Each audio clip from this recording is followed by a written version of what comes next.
Right, here we are just about to train up the system's brain. Collected a huge amount of data, and we're going to use that data to train the brain of the system so that it can have a better function to get better results in the race and hopefully make a good bit of profit. So that's just the setup screen there, a bit of code, a bit of a graphic showing a bit of output there on exactly the training performance and whatnot. Over here now we have a great little set of displays. Right here we have graphs showing the performance in terms of regression for the function. So what we have on the top left here, this is a set of the training data we're using to train the system. We're using some of the data, then separate data to validate it. We have an independent test set, a small amount of data there because I've already ran a couple of tests and I have a good feel for the parameters that I need to get a good performance out of the system without overfitting occurring. And overfitting is where the system would overtrain itself to the events it has seen, and in the end then it would actually pick up on some functions that are not really correct. You know, it might see a horse that won a race that was let's say it was running on a soft ground and it was 3-1 at the start, and if it overfitted to them factors and that horse won, it would assume that when a horse is 3-1 on soft ground it has a chance of winning, when in fact that's not really what caused it to win. So we'll have a pretty good function here now from the setup I've already set up there in the script. Up on the top here we have showing the training performance now of the 3 different sets of data. You have the training data, the blue line, so that's the line that identifies the performance of the training set of data, so it was using to build a function. The green line then is the validation set, so the idea is that we keep training until the green line stops going down, so as that lowers the performance gets better. So it's an independent test really. You can see they're all dropping there, the training data performance, the validation set, and the training and the test set, the red one, which is actually lower than the others. Now that's because there's a small amount of data in the red training the test set. So it's because there's not, you might get lucky or you might get unlucky, so we're not too worried about that red line. It can go a bit hectic, we don't mind. And over here now is a error histogram. This is a beautiful graph. And let me explain this now. Basically, when we pass the race data through my function, it'll output a probability. So what we're seeing here, the high peak on the graph up here, that's probably, well, I'm fairly certain that it's horses that have lost the race where their odds were extremely high to start with, so nearly all the time they lose anyway. 1,000-to-1 runner come in, 1 in 1,000 times usually, like, if the marking was correct.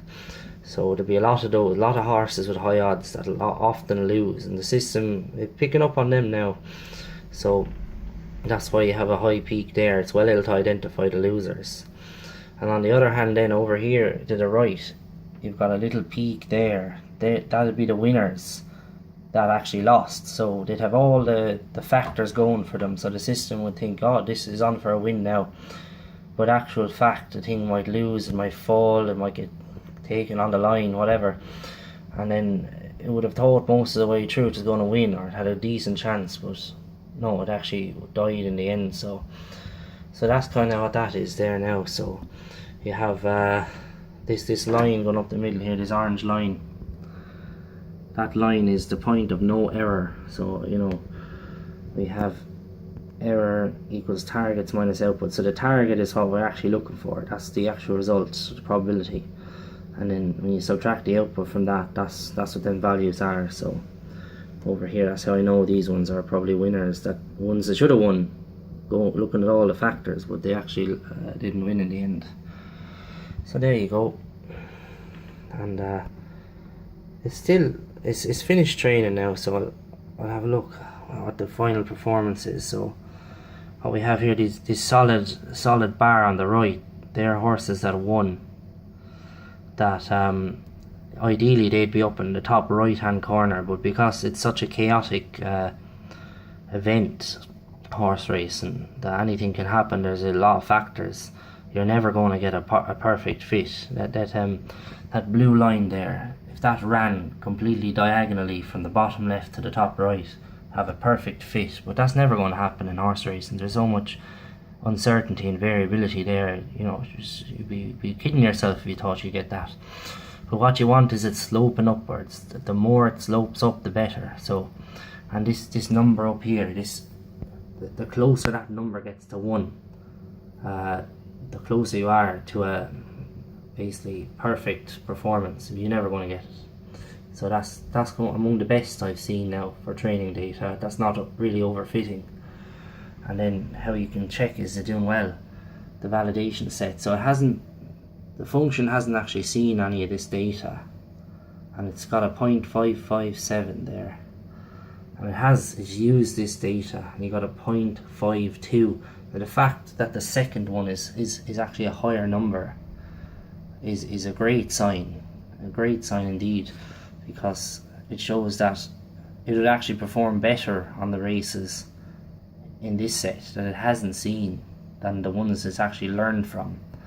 So it gives me high confidence. Obviously there's a bit of variability there, it could be up or down either way a certain amount, but you know, that's fairly good now going on the parameters. And here's an old graph of how she trained over time, the 3 different sets. So performance is improving. As it comes down, it improves, and it kind of leveled off, and there was a bit of a drop there. Obviously it identified something good in the data, made a good prediction there, brought all the data down. And then what happened, as it kept training, the green line there went up, so it started to overfit because it was learning things about the training data that was not picked up in the validation data. And I wouldn't even worry about that red line. There's a small sample and it could happen really, but it's a nice to see that it done well. Like if you added that to the validation, it would only bring it down a little bit.